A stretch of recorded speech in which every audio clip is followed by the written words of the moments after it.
Põe a mão aí na pessoa que está do seu lado, no ombro dela, e diga: olha, Deus vai falar com você hoje. Se você falou com convicção, ele acreditou, viu? Glória a Deus. Vamos lá. Tenho que correr. Vamos abrir nossa Bíblia em 2 Reis, capítulo 4. Quem é que está em cima? Quem?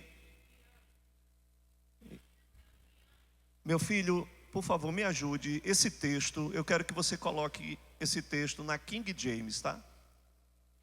Só esse texto, depois você volta à tradução que eu sempre uso.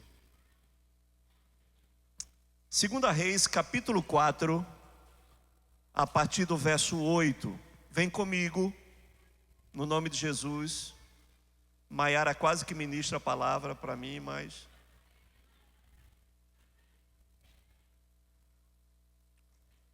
Ainda bem que ela falou de Elias, eu vou falar de Eliseu.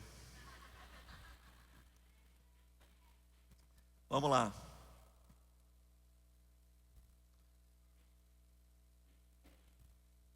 Amém. É essa a tradução mesmo. Vamos lá. Diz o seguinte: um dia, diga um dia, Eliseu foi a Sunem, onde vivia uma mulher. Onde vivia uma mulher? Pense numa mulher rica. Aquela que você gostaria de ser.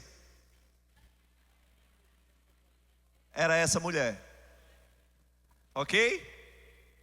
Onde vivia uma mulher rica, que lhe ofereceu com insistência uma refeição em sua casa.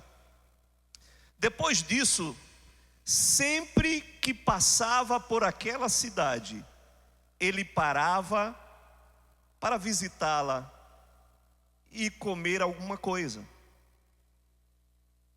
Certa vez, ela sugeriu ao seu marido: olha marido, eu sei que este homem que sempre nos visita, ele é um santo homem de Deus. Ele é um profeta de Deus. Portanto, vamos construir para ele no terraço um quarto de tijolos e colocar nele uma cama, uma mesa, uma cadeira e uma lamparina. Deste modo, sempre que passar por nossa casa, ele poderá se hospedar nele. Um dia, quando Eliseu chegou a essa casa, subiu ao seu quarto e deitou-se para descansar um pouco. Mandou seu servo Geazi chamar a mulher sunamita. O moço a chamou, e assim que ela chegou, Eliseu mandou Geazi dizer-lhe: tu tens sido generosa e nos proporcionado muitos benefícios. O que poderíamos fazer por ti? Gostaria que eu intercedesse por ti junto ao rei, ou ao comandante do exército? Diante do que ela respondeu: eis que vivo em paz entre o meu próprio povo. Mais tarde, entretanto, Eliseu perguntou a Geazi: o que poderíamos fazer em favor dessa mulher? E Geazi respondeu: bem, ela não tem filho, e seu marido é bastante idoso. Então solicitou-lhe Eliseu: vai e chama de novo. Geazi foi e a chamou, e ela entregou, e ela chegou até a porta. E Eliseu lhe declarou: Por volta desta época, no ano que vem, terás um filho nos braços. Contudo, ela ponderou: não, meu senhor, não me iludas a tua serva, não iludas a tua serva, ó homem de Deus. Entretanto, assim como Eliseu lhe afirmara, a mulher sunamita engravidou, e no ano seguinte, no tempo certo, deu à luz a um filho. Quando o menino já estava crescido, saiu um dia com seu pai, que estava com os ceifeiros. Então ele gritou ao pai: minha cabeça, ai, que dor na cabeça. O pai imediatamente rogou a um servo e levou a sua mãe. Este o tomou e o levou à sua mãe, e o menino ficou no colo dela até o meio-dia, e então morreu. Ela subiu, deitou sobre a cama do homem de Deus, e depois de fechar a porta, se foi. Então mandou chamar o marido e suplicou-lhe: manda-me, pois, um dos servos com uma jumenta. Vou depressa à casa do homem de Deus e volto logo. Indagou-lhe o marido: por que vais ter com ele hoje ainda? Não é Neomênia, dia de lua nova, nem o Shabat, não é sábado. Mas ela, despedindo-se, lhe disse: Shalom, fica em. Shalom, fica em. Então ela mandou selar a jumenta e ordenou ao seu servo: conduz-me depressa, e não para no caminho, senão quando eu mandar. Ela partiu para encontrar-se com o homem de Deus no Monte Carmelo. Assim que ela avistou de longe o homem de Deus, alertou seu servo Geazi, e ali vem chegando a sunamita. Corre, pois, ao encontro dela e indaga-lhe: está tudo bem? Como está teu marido? E como está teu filho? E ela respondeu a Geazi: Shalom, Shalom, Shalom, está tudo em paz. Contudo, assim que chegou ao monte diante do homem de Deus, prostrou-se aos seus pés. Geazi aproximou-se para erguê-la, mas o homem de Deus lhe pediu: deixa em paz, porquanto o seu coração está muito angustiado. Mas Yahvé não quis me revelar o motivo desta terrível aflição. Então ela desabafou: porventura pedi ao meu senhor algum filho? Eu não te roguei para que não me enganasses? No mesmo instante Eliseu ordenou a Geazi: cinge os teus lombos, prepara-te, pega o meu cajado na mão e vai te encontrares alguém. Se encontrares alguém pelo caminho, não o cumprimentes. Se alguém te saudar, nem lhe responda. Assim que chegares, deposita o meu cajado sobre o rosto do menino. Porém a mãe do menino exclamou: tão certo como viu o Senhor e tu vives, juro que se ficares aqui eu não retornarei aos meus. Então ele decidiu acompanhar aquela mulher à sua casa. Contudo, Geazi chegou primeiro e colocou o cajado sobre o rosto do menino sem vida, mas ele não disse uma palavra, nem reagiu de forma alguma. Então Geazi saiu correndo de volta e encontrou com Eliseu no caminho e exclamou: mestre, o menino não volta a si. Quando Eliseu chegou à casa da sunamita, o menino estava deitado, morto e estendido sobre a sua cama. Então ele entrou, fechou a porta, orou Yahvé, o Senhor, e em seguida deitou-se sobre o menino, encostando sua boca à boca do menino, seus olhos sobre os olhos do menino, e as suas mãos repousaram sobre as mãos do menino. Enquanto se debruçava sobre ele, o corpo do menino foi-se. Eliseu levantou-se e começou a caminhar pelo quarto de um lado para o outro. Depois subiu na cama, estendeu-se sobre o corpo do menino mais uma vez. Então o menino espirrou 7 vezes e abriu os olhos. Eliseu chamou a Geazi e o mandou imediatamente chamar a sunamita. E Geazi foi correndo, e quando ela chegou, Eliseu disse: toma teu filho. Ela entrou, prostrou-se a seus pés, curvando-se com o rosto rente ao chão, e em seguida pegou o filho e saiu. Amém? Você pode dar uma salva de palmas, Senhor?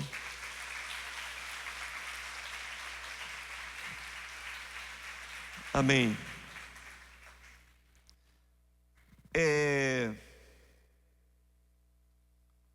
Tem algumas coisas que são, no mínimo, estranhas, né?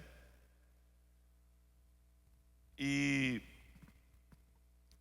a vida de profeta não é uma vida fácil. Mas esse episódio é um episódio incrível. Tem uma certa semelhança com aquilo que aconteceu com Elias e a viúva de Sarepta. Mas aqui tem algumas coisas que são singulares. Primeira coisa que eu quero lhe dizer é que Eliseu ia para uma cidade chamada Sunem. E, por incrível que pareça, Sunem, o significado de Sunem significa lugar de repouso. Por quê? Porque até os profetas precisam de ter um lugar de repouso. Pensamos que não, mas até os profetas precisam de um lugar de repouso. E diz o texto que havia ali uma mulher sunamita, e essa mulher era muito rica. É o texto que diz isso. Era uma mulher rica, e ela não precisava de nada. Ela era uma mulher abastada. Ela era uma mulher que tinha ampla suficiência de tudo. O texto fala que, não fala o nome dessa mulher. Ela era uma anônima. Talvez nem ela gostaria que seu nome fosse evidenciado. Seu nome nós não a conhecemos, mas ficou marcado na história aquilo que ela fez. E disse que todas as vezes que ela via o profeta passar, ela chamava o profeta, e chamou uma vez, insistindo, disse: olha, nós queremos que você coma as suas refeições aqui conosco.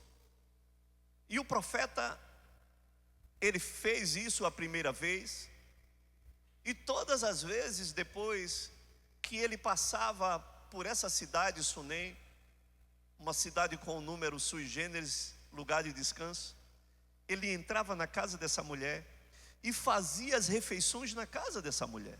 Ele passou a conhecer a mulher e passou a conhecer o seu marido.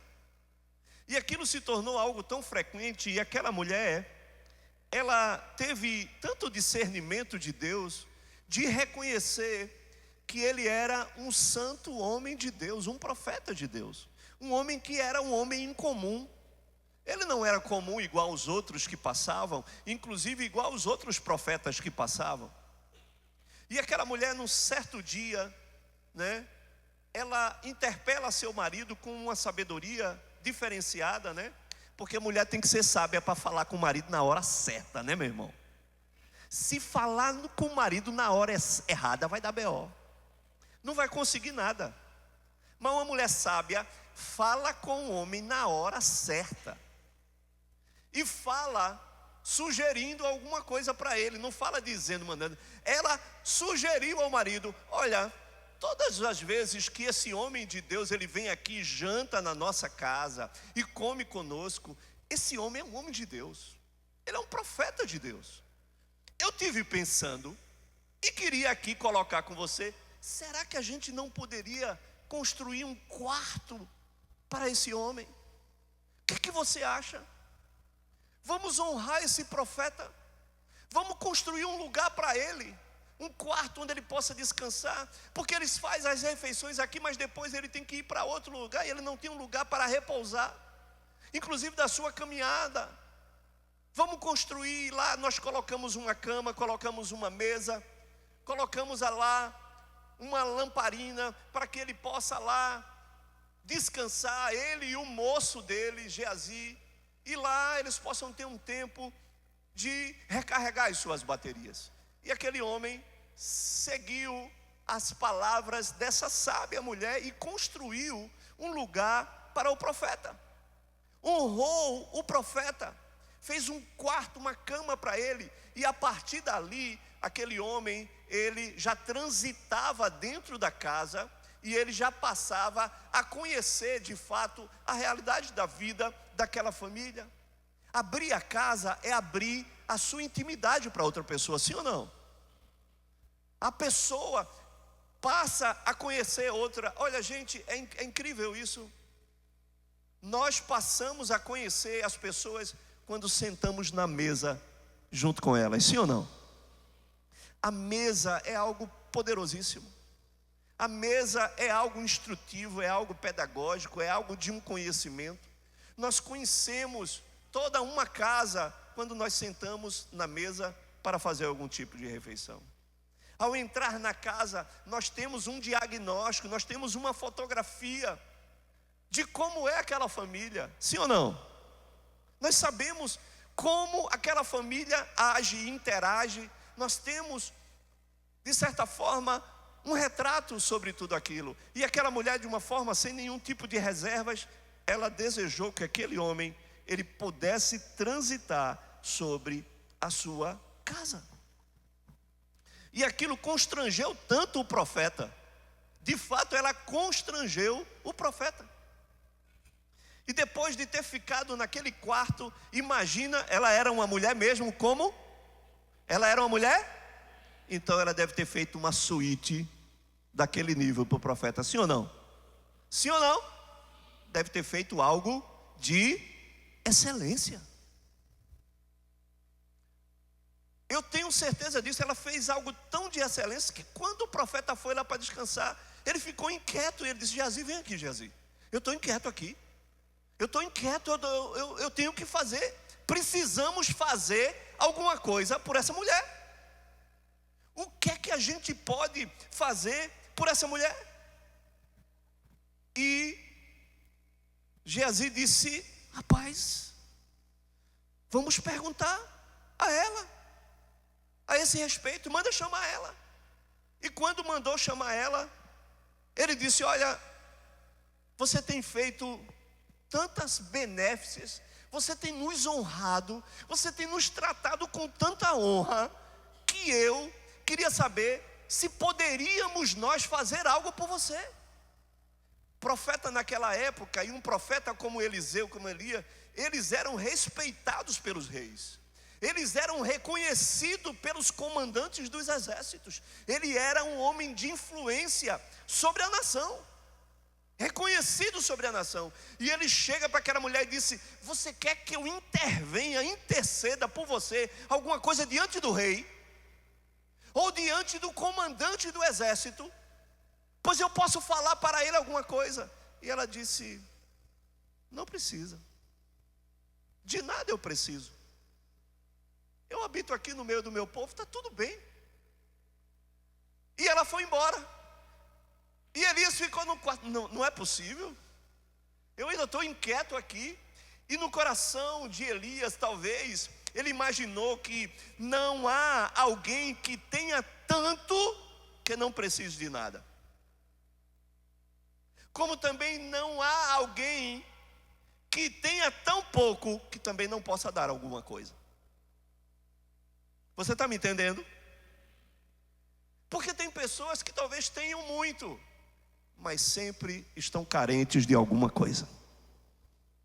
Sempre estarão precisando de algo que talvez não esteja aparente, que talvez não esteja à luz dos nossos olhos.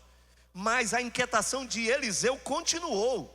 E ele disse: manda chamar essa mulher de novo, rapaz, a gente precisa. E aí Geazi chega para Eliseu e disse: Eliseu, profeta, tem uma coisa. Ela não tem filho. E o seu marido já está meio cansado. Já é um idoso. Ele disse: eu não quero saber, chama essa mulher para cá. E ela vem. E quando ele chamou ela, ele disse: olha, eu quero te dar uma palavra. Daqui a 1 ano, no decorrer desses dias, tu estarás com um filho nos braços. Só que o profeta, veja que coisa, mesmo o profeta tendo jantado, tendo participado da vivência daquela família, ele não se atinou que ela não tinha filho. E foi Geazi que falou isso para ele, e ele disse: puxa vida, é verdade, eu não pensei nisso. É uma mulher muito rica que não vai ter descendência, e para quem essa mulher vai deixar essa herança? Ela não tem descendência, e eu não me apercebi disso. Escute uma coisa: até os profetas precisam de ter uma pessoa ao seu lado, porque mesmo sendo profeta, não consegue ver todas as coisas. E foi por isso que Jesus, em sua grande sabedoria, ele disse: olha, é preferível que em qualquer missão, vai de 2 em 2, porque aquilo que um não conseguir ver, o outro vai ver. Isso é importante para nós, porque o próprio profeta, ele reconheceu isso. Mas ele libera a palavra para aquela mulher, e quando aquela mulher, ela recebe aquela palavra sobre o filho, ela disse: mas Senhor, pare aí. Em algumas versões ela disse: não mintas para mim, não me engane, Senhor, não faça isso comigo. E aí a gente para pensar o porquê aquela mulher reagiu daquela forma. O que é que levou ela a reagir daquela forma? O que é que tinha dentro do seu coração? Que experiências ela tinha tido, ao ponto de ter recebido uma palavra disso, e ela disse: meu Senhor, eu peço que não mintas para mim, eu peço que não me enganes. Então, sem levar em conta que o seu marido já era um homem idoso, e que talvez ela já tenha sido frustrado com outras palavras que de repente ela tenha recebido, e disse: pronto, agora é mais uma. Eu tinha até estima desse homem, eu até reconheci que esse homem era um santo homem de Deus, mas está aqui meu marido já idoso, como isso vai acontecer?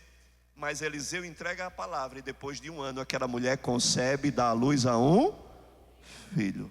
Amém? Amém ou não amém? Agora, queridos, deixa eu lhe falar uma coisa. Você percebeu se em algum momento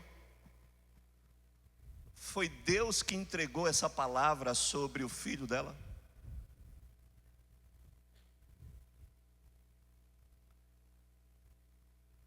Não teve nenhuma palavra de Deus, teve uma palavra do profeta. O profeta ficou constrangido, e ele quis, diante de Deus, abençoar aquela mulher. Talvez um desejo sepultado, um sonho que foi enterrado no coração daquela mulher, e ela já via que não existia nenhuma possibilidade. Tanto é que a sua reação foi a reação de uma mulher, de um assunto que ele mexeu, um assunto da sua dor.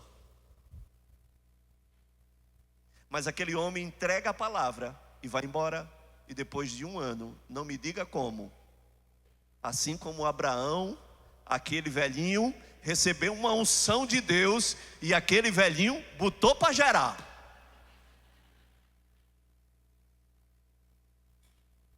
Tem um negócio aí espiritual aí, meu irmão, que levanta o velhinho, viu? Tem uma unção aí. Então, você não acha que está perdido não, Deus ainda vai visitar você. E aí aquela mulher dá à luz a um filho. E para resumir a história, o que é que acontece? O menino cresceu, e um dia o pai foi para a ceifa, junto com os seus trabalhadores, e leva o menino para a ceifa. E chegando lá, o menino passa mal. O menino é tomado de súbito com uma forte dor de cabeça e, com raras exceções, quando dá problema de enfermidade no menino, o pai pega logo e joga no braço da mãe, né? Leva para a mãe resolver. E foi o que ele fez. Pegou e disse, não, leva para a mãe, coloca ele lá no jumento e volta lá para que a mãe possa ver o que ele tem. E ainda era manhã, aquela mulher fica com aquele garoto no colo, e ao meio-dia, aquele garoto entra em óbito. Ei, se põe agora no lugar daquela mulher. Talvez ela tenha tentado, o texto não fala, mas ela tenha tentado alguma coisa. Um chazinho. Cadê as meninas do chá? Um chazinho. Alguma coisa para levantar, para passar dor. Alguma massagem. Alguma cânfora nas têmporas. Para tentar ver se amenizava a dor de cabeça do menino. E o menino piorando, e o menino ficando gelado, e o menino passando mal.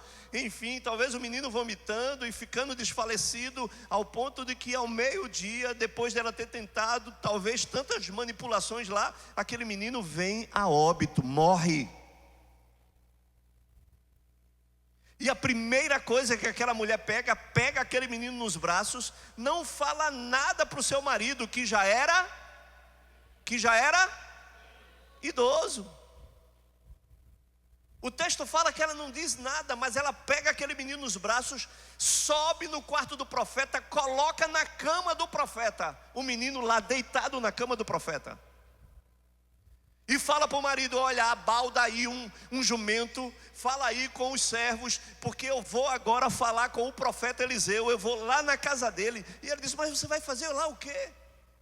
Não é lua nova, não é Shabat, não é dia de sábado, você vai fazer lá o quê? Não, eu preciso ir lá falar com ele, e eu vou e volto. E não falou nada para ele, poupou a ele, porque ela tinha uma sabedoria, ela tinha um equilíbrio, ela tinha um controle. E ela diz, e ela sai, ela disse, olha, Shalom, está tudo em paz.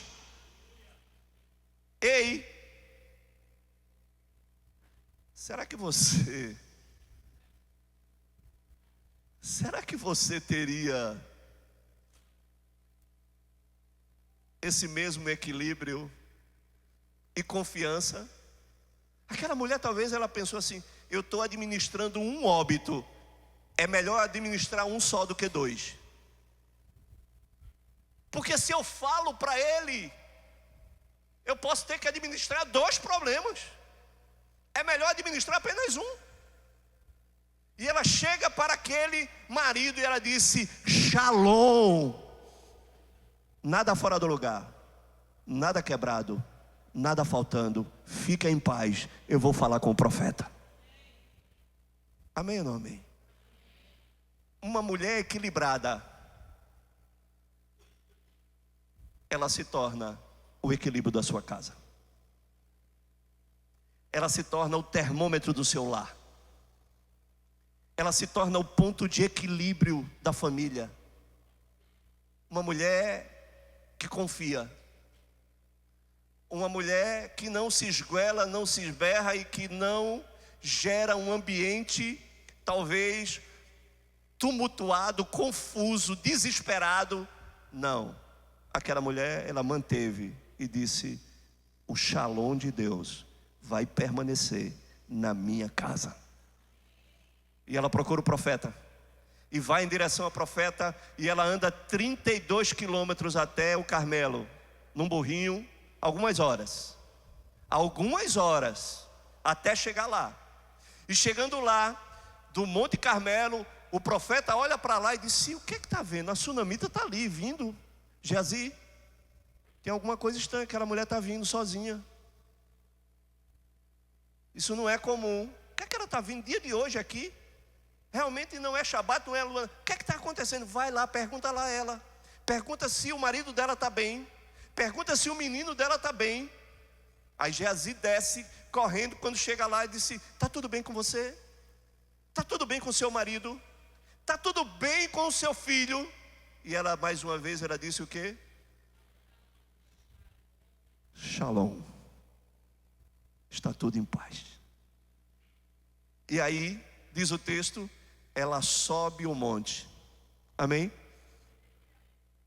Ah, querido, deixa eu lhe dizer. Subir o monte faz toda a diferença. Independente das guerras, das lutas, das adversidades que nós venhamos, inclusive da perda, da dor, inclusive talvez da dor do óbito, da dor da perda, mas o lugar que nós devemos apresentar essa situação é sobre o monte. É sobre o monte. Aquela mulher sobe o monte, e chegando lá sobre o monte, ela simplesmente se atira aos pés do profeta. E aí o moço, o desavisado do Geazi, chega e tenta tirar ela dos pés do profeta. E o profeta disse: Geazi, deixa ela. Eu estou vendo que ela está angustiada de alma. E o Senhor não me avisou nada a esse respeito. Eu não estou sabendo o que aconteceu. E ela, de repente, ela abre o seu coração. Mas ela abre o seu coração de uma forma diferente. Ela chega para o profeta e disse: por acaso eu pedi algum filho para você?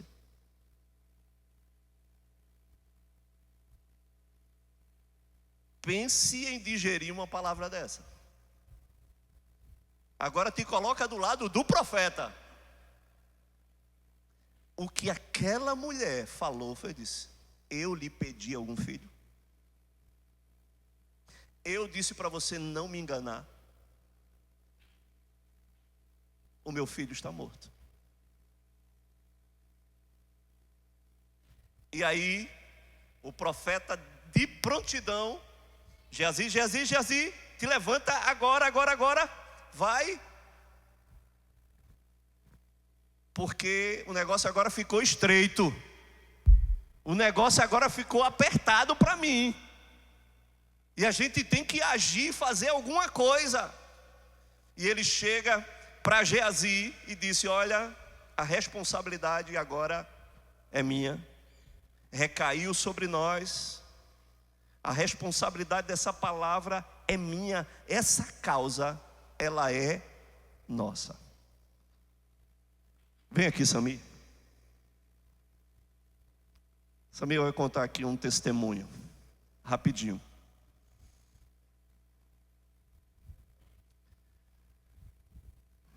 Nossa menina Sofia não está aqui, está lá dentro.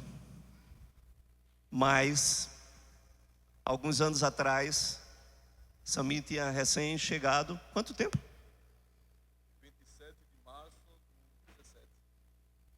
Tinha chegado há pouco tempo da Venezuela para cá. Sofia tinha quantos anos? Ainda tinha um. 1 ano de idade. E ela foi acometida de uma pneumonia. Alguns resfriados mal curados, isso se desdobrou numa pneumonia. E que não se conseguia debelar essa pneumonia. Sofia foi hospitalizada. Sami vai contar o resto. Paz e graça. Fica por aqui. Gente, eu cheguei aqui, era 27 de março de 2017. Minha família estava lá, Norângela e Sofia. E quando eu cheguei aqui, tinha um título bem grande ali. Eu não sei se alguém lembra aqui. Dizia o ano da família.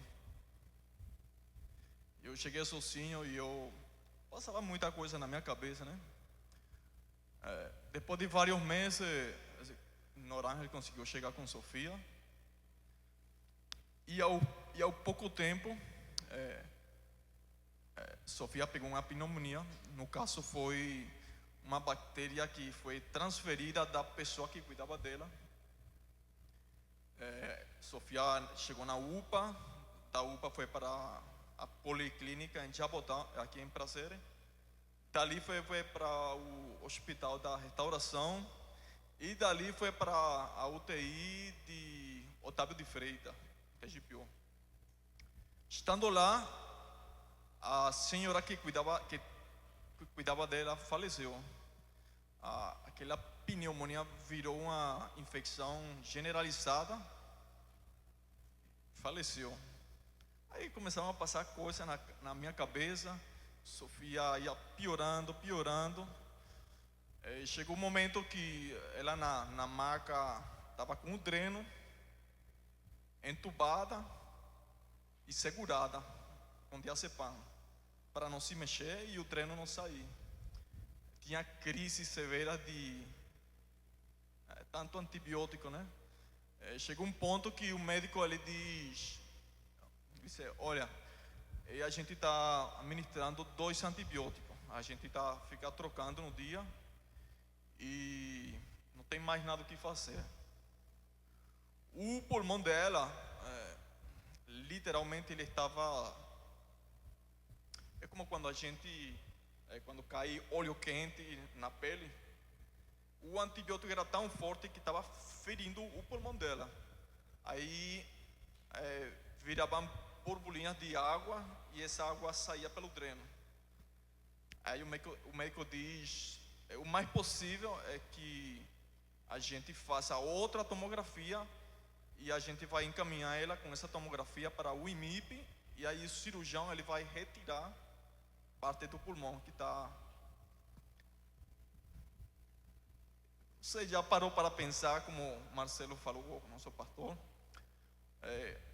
se colocar na postura, na posição daquela mulher quando o seu filho faleceu? Eu estava ali e totalmente desesperado, né?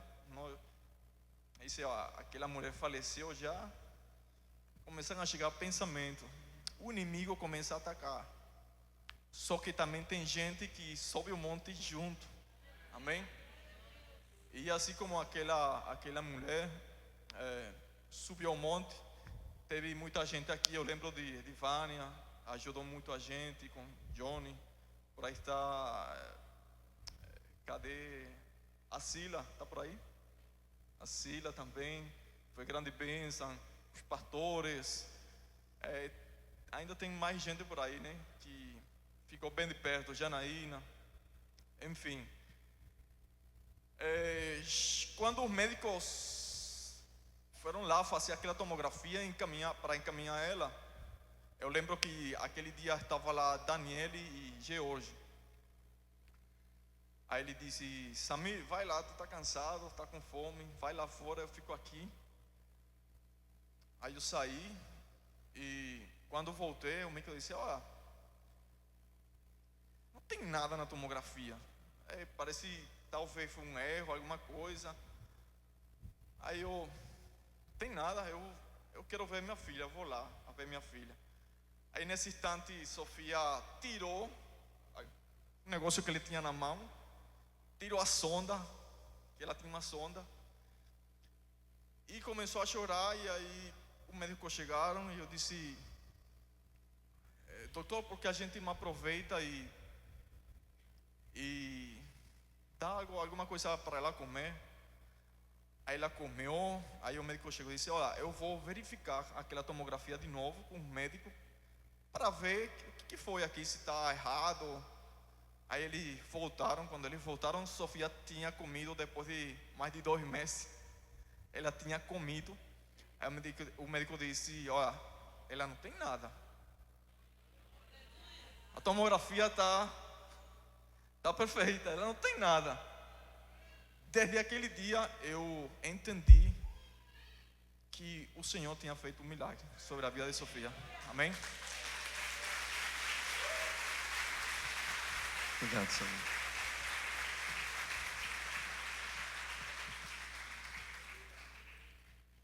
E glória a Deus por essa igreja que se habilita a tomar essas causas. E de fato nós fomos mobilizados em oração, a igreja inteira. Eu quero abrir aqui um parênteses, não por isso, mas abrir um parêntese da percepção profética, que às vezes nos sobrevém em um momento igual a esse. E graças a Deus a gente tinha um borbulhar de oração e muitas pessoas tentando ajudar. E eu me lembro que eu fui visitar a Sofia e vi exatamente esse quadro. Entrei lá na UTI, vi Sofia com dreno, entubada, e aquilo mexeu comigo. Aquilo gerou um senso de responsabilidade profético, que eu cheguei diante de Deus e disse: Senhor, a partir de hoje não entra nenhuma comida na minha boca até que Sofia ela reverta desse quadro. E eu estava com uma passagem comprada para ir para Porto Seguro. Eu digo: como eu vou para Porto Seguro nessa situação? Não tenho como ir, não vou. E passei, eu acho que 5 dias entrando. Nesse tempo eu descobri algo espiritual que eu não tinha um conhecimento. Eu descobri que tem um tribunal eterno, que você tem que se apresentar diante desse tribunal. E essa era a sensação que eu tinha. E ali nós começamos a clamar junto com a igreja, clamamos. Todos os dias estava lá indo na restauração, hora com Samir, hora com Nora, e lá em oração, enfim, até que eu contei os dias. Eu contei os dias e acompanhei ali até ver a reversão desse quadro. E Deus fez esse milagre. Eu lembro que os médicos chegaram e disseram: olha, nós já estamos ministrando sobre ela a última geração de antibióticos. Não tem mais o que ministrar. Se esses antibióticos, foi isso mesmo, se esses antibióticos não fizerem efeito, não tem o que fazer. Então literalmente foi esse o depoimento. Eu digo: Senhor, eu não quero saber de antibiótico, não quero saber de nada, eu quero que o Senhor reverta essa situação. E foi exatamente isso que aconteceu. O que é que eu estou querendo falar com isso, queridos, nesse episódio aqui de Eliseu? Que há um momento em que temos uma responsabilidade profética. Eliseu se viu debaixo de uma palavra que ele mesmo tinha liberado. E ele disse: Geazi, o negócio agora está estreito. Está estreito agora. Faz o seguinte. Aí Geazi foi lá, Eliseu chegou e disse para Eliseu: pega lá meu bordão, pega lá meu cajado, corre, não fala com ninguém durante o caminho, ninguém. E quando você chegar lá,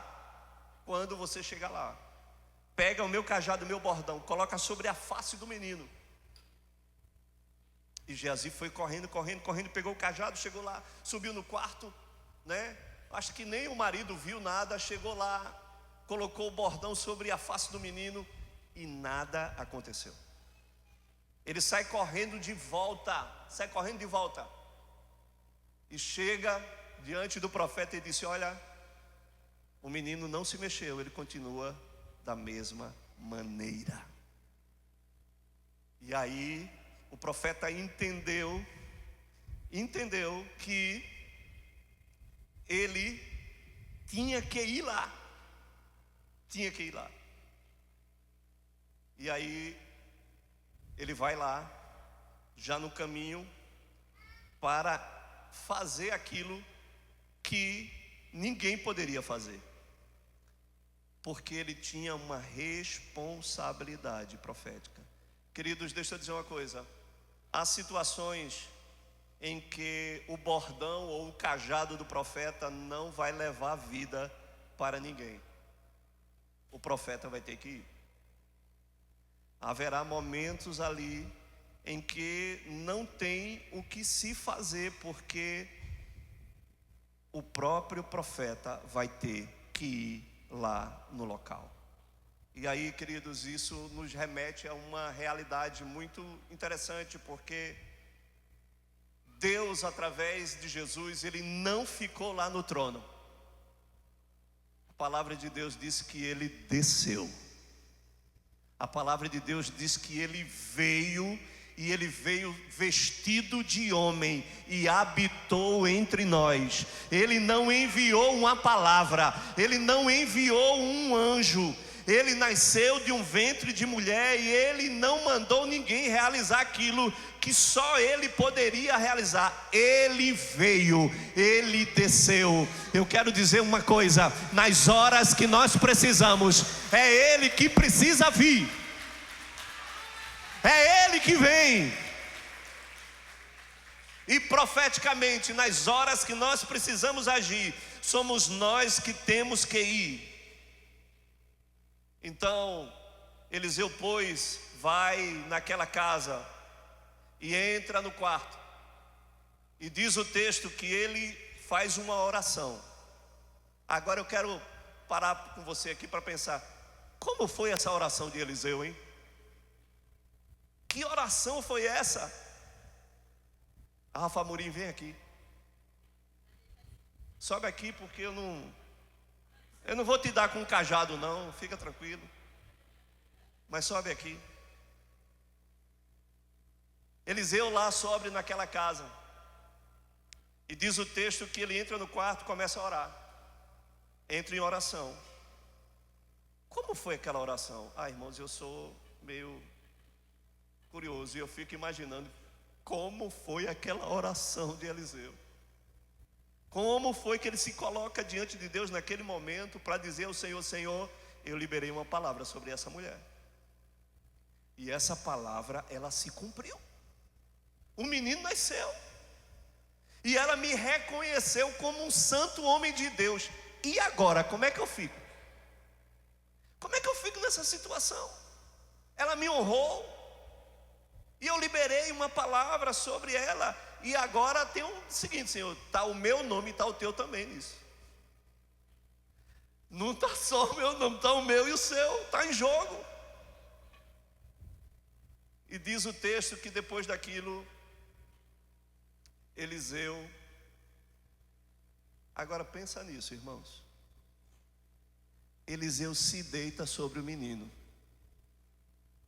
Imagina essa cena nos dias de hoje.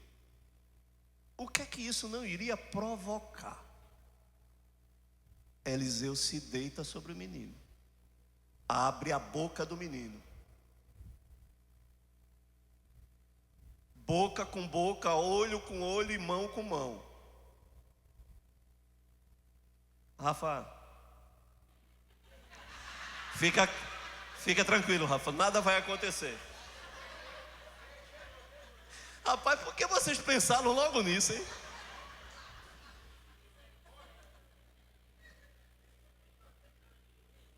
Mas deixa eu falar uma coisa. Presta atenção. Abraça esse cajado aí, Rafa. Abraça ele.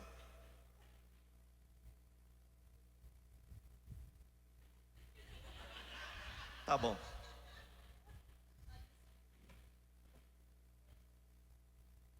Agora vem cá, Rafa, me dá um abraço. Tem coisa que não adianta abraçar o cajado, porque só um abraço vai aquecer o que está frio. Só um abraço.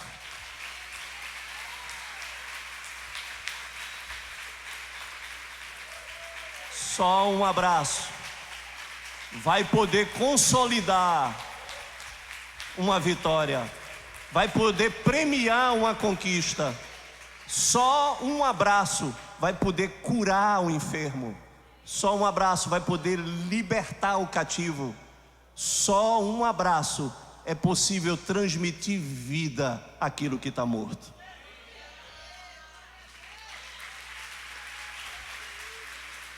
Pode ir, Rafa.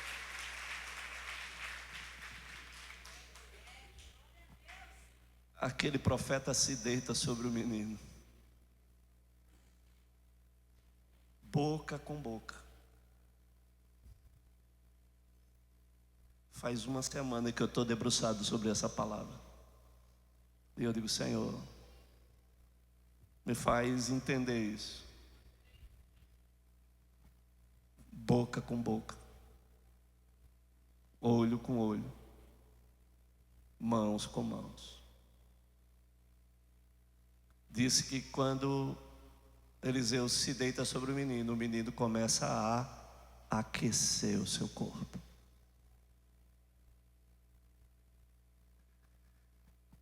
Considerando que de uma viagem de 32 quilômetros em cima de uma jumentinha para ir de volta, ela deve ter gasto aí de 6 a 8 horas. De 6 a 8 horas é exatamente onde parece a rigidez no corpo daquele que veio a óbito. E o corpo já começa a esfriar. Aquele menino estava daquele jeito, frio, aquela coisa gélida de morte, e enrijecido. Eliseu se debruça sobre aquele menino e abre a boca daquele menino e coloca boca com boca, os seus olhos abertos sobre os olhos do menino e as mãos sobre as mãos do menino. Por que boca com boca? No Éden, depois de Deus criar o homem, diz o texto que Deus sopra. Você acha que Deus soprou onde? O fôlego na boca do homem.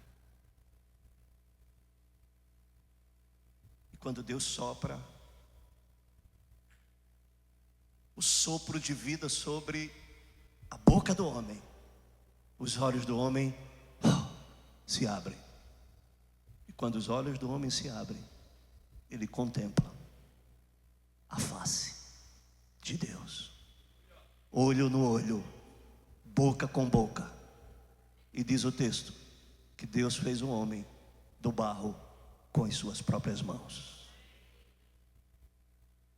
Boca com boca, olho com olho, mãos com mãos. A boca é um órgão que é interessante, porque a boca é o lugar onde entra algo, mas é também um lugar que sai. Geralmente entra alimento, amém? E sai palavra. Entra alimento e sai também alimento, porque a palavra é também alimento. Tudo foi criado pela palavra. A palavra também é capaz de trazer à existência aquilo que não existe. A palavra é capaz de gerar a vida. Provérbios 18, verso 21, ele diz, coloca aí, Provérbios 18, 21, ele diz algo que está dentro da boca. E ele diz: a morte e a vida estão no poder, quem bem a utiliza, come do seu fruto. A morte e a vida está na boca. Que bem utiliza, vai gerar o fruto da vida ou o fruto da morte. Teria que ser boca com boca. E por que olhos nos olhos? Lucas capítulo 11, verso 34. Veja o que aqui diz. Lucas 11:34 diz: são os teus olhos. Se os teus olhos forem bons, todo o seu corpo será,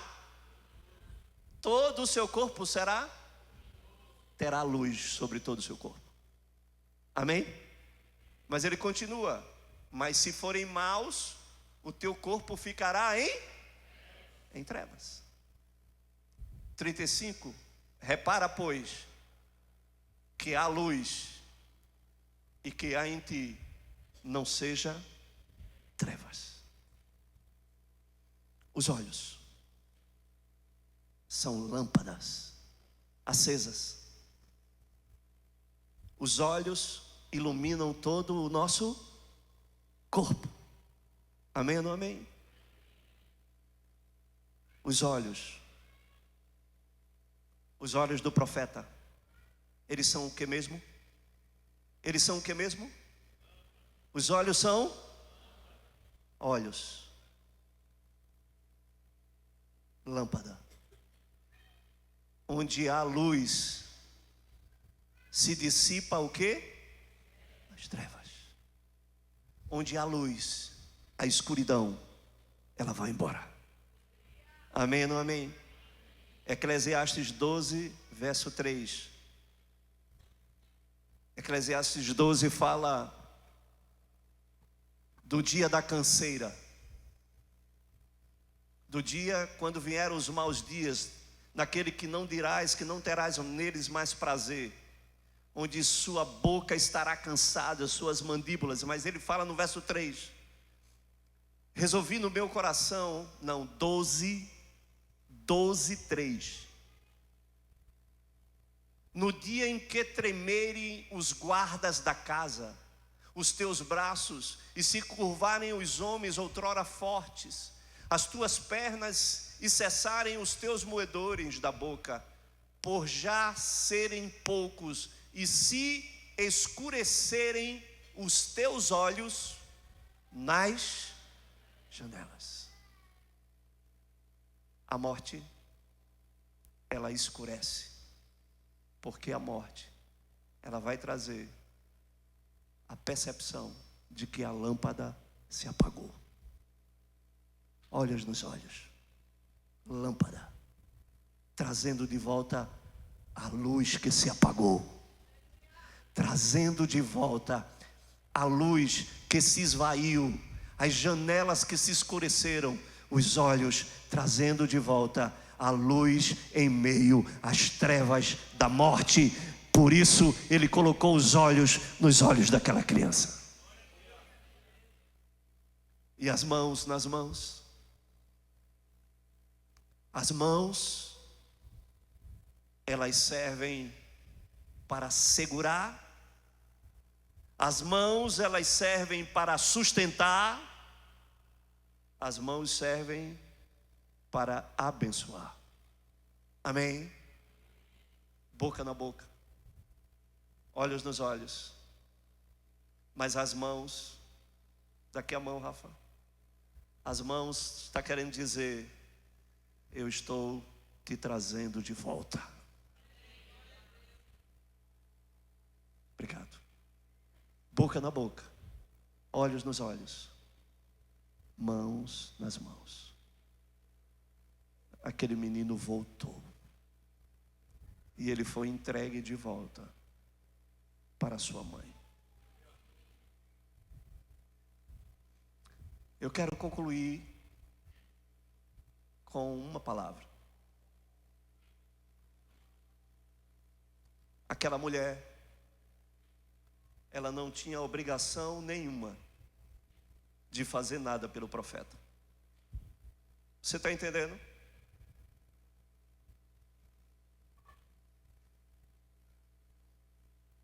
Ela não tinha obrigação nenhuma de fazer nada pelo profeta, mas ela fez. E ela fez como se fosse para o Senhor. Ela honrou aquele homem, fez algo de excelência para aquele homem. E eu quero dizer algo para você. desprendido, mas a mão que está pronta para dar, ela também vai estar pronta para receber. Aquela mulher não quis nada em troca. Aquela mulher, ela foi perguntada: o que é que eu posso fazer por você? Vocês não precisam fazer nada. Não, mas eu posso falar para você, para o rei, para o comandante. Não precisa falar nada. Ela não tinha nenhum interesse. Amém? Isso faz diferença. Ela não fez querendo nada em troca. O seu princípio era um princípio de honra. Eu quero dizer para você essa noite que debaixo desse princípio, o que aconteceu com aquela mulher é que ela honrou o profeta e ela recebeu aquilo que não pediu. Quem honra o profeta recebe o que não espera, recebe o que não pediu. Ela recebeu aquilo que era improvável. Ela recebeu aquilo que era e que estava sepultado, enterrado, ao qual nem ela mesma imaginou que poderia ser possível. Eu quero dizer uma coisa para você: em todas as esferas da nossa vida, o princípio da honra, ele gera sobre a sua vida algo que você recebe sem ter que pedir. Que o improvável é desatado sobre a sua vida, e que até aquilo que foi sepultado e enterrado vai passar a reviver e vai ser realidade na sua vida. E mesmo que o diabo queira interferir no meio do caminho, debaixo de uma palavra, há uma responsabilidade profética nisso. E eu quero te dizer, a responsabilidade profética vai respaldar a promessa, e ela se cumprirá, e não haverá incidente no caminho. Você vai viver aquilo que o Senhor falou que você vai viver. Vai se cumprir aquilo que o Senhor disse que vai se cumprir. Vai acontecer aquilo que o Senhor falou que vai acontecer. Nada cairá por terra, porque a sua palavra, ela é fiel para se cumprir. Ele não é homem para que minta, nem filho do homem para que se arrependa. E ele, tendo prometido, ele assim fará. Vamos ficar de pé.